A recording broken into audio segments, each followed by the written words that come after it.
Now we're gonna talk about a low pitch shot. So if I make a swing and my buttons on my shirt move to the right, the low point is also gonna move to the right. And then I'm gonna turn to my target.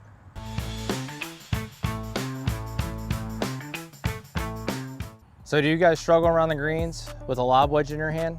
Let's talk about how to fix that. My name is Michael Wheeler, Golf Tips Magazine Top 25 instructor.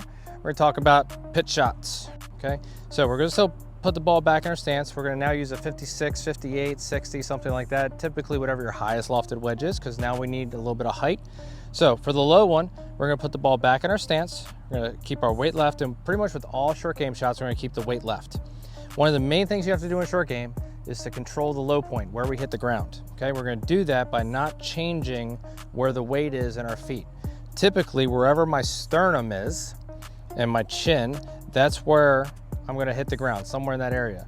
So if I make a swing and my buttons on my shirt move to the right, the low point is also gonna move to the right, okay? So we're gonna keep this super simple. We're gonna put the ball back in our stance. We're gonna keep our weight left.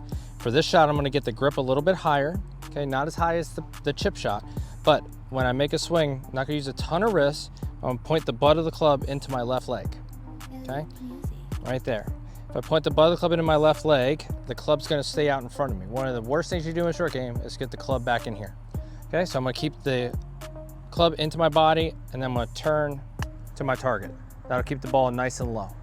All right, that ball will roll out a little bit more than the middle trajectory pitch, but it's a lot easier to control.